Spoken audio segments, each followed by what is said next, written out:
Pour créer l'une de tes roues, tu vas utiliser l'outil Lace, aussi appelé Revolve dans certains logiciels de 3D, qui peut se traduire par révolution. Il s'apparente dans la vraie vie à un tour à bois ou à un tour industriel, c'est-à-dire le fait de répéter une forme autour d'un axe.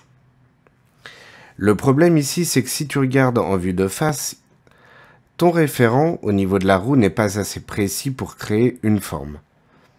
Donc, avant de commencer, tu vas changer ce référent pour placer plutôt celui-ci, dont j'ai créé le profil, parfaitement placé par rapport à ton autre image de référence.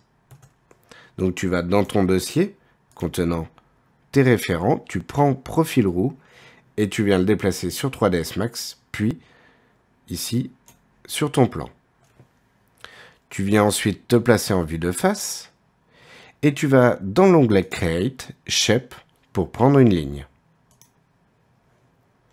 Rapidement, tu vas placer tous les points que tu veux pour créer ton profil. Si tu as besoin d'aller parfaitement en ligne droite, tu peux utiliser la touche Shift pour contraindre sur l'axe des horizontales ou des verticales. Par exemple, ici, je veux le faire partir très droit. Puis après, je vais placer tous les autres points que j'ai besoin pour définir ma ligne. Alors personnellement, j'aime bien placer un point avant et après un virage. D'autres personnes préfèrent les placer au niveau du sommet.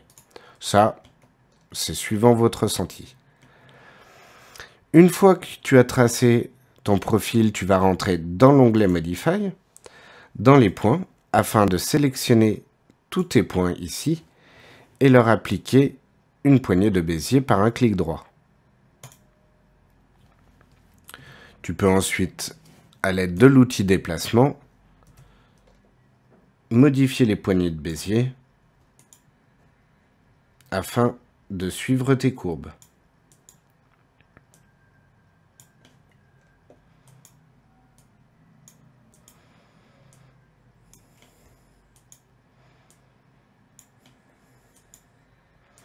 Ici, tu n'es pas obligé de dessiner les deux côtés de ton profil, puisqu'une fois que tu as créé une partie, si tu veux faire une symétrie, tu n'as qu'à passer au niveau des sous-sélections en spline, sélectionner ta spline, descendre dans le menu géométrie, ici sur miroir.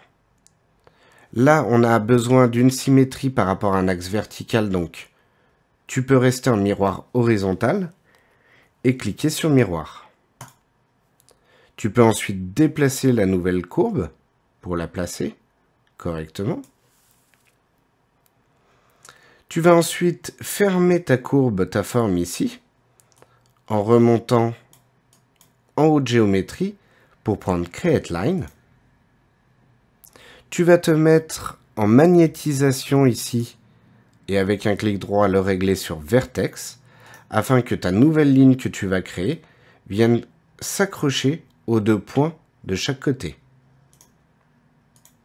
Il va te demander alors s'il veut souder, tu vas lui dire oui.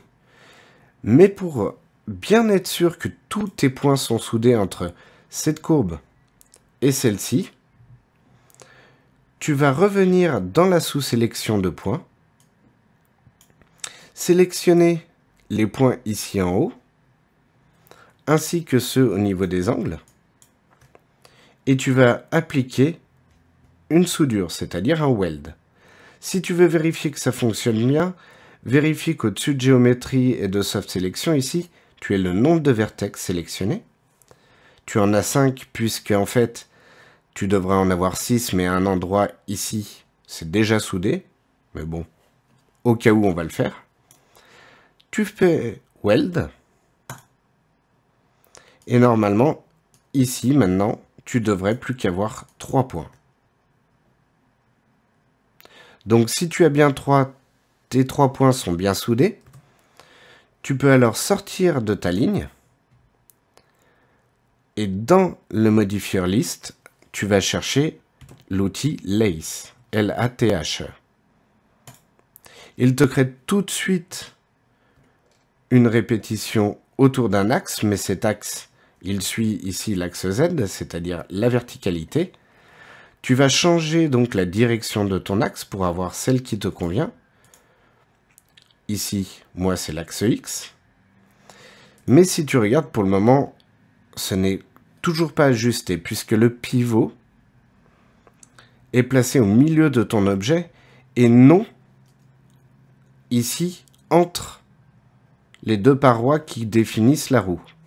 Donc pour bouger ton axe, tu rentres ici dans la révolution, tu rentres dans l'axe, je vais passer en wireframe pour bien te le montrer, et tu déplaces l'axe dans la verticalité afin de le placer correctement, comme ceci.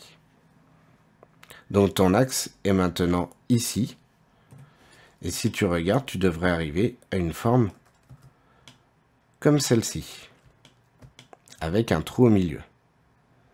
Attention, tu peux voir que ce n'est pas très beau comme rond.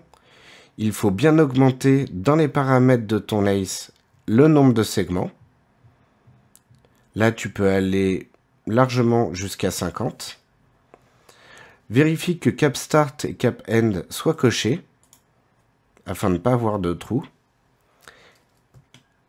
Et tu peux, au besoin, dans cet exercice ce n'est pas le cas, mais tu pourrais très bien définir ta révolution que sur une partie. C'est une bonne technique, par exemple, pour créer un éventail. Il ne te reste plus qu'à sortir de ton lace, retrouver tous tes référents d'origine, c'est-à-dire par exemple remettre ici sur l'image de fond ta vue de face, prendre ta roue et venir la placer correctement en utilisant par exemple la vue de côté comme référence. Alors ne t'étonne pas que la tienne de roue soit plus grande que celle sur le dessin. Celle sur le dessin de référence est en perspective. Une fois que tu as placé ta roue, tu peux appliquer en maintenant Shift une première duplication pour avoir la roue de gauche.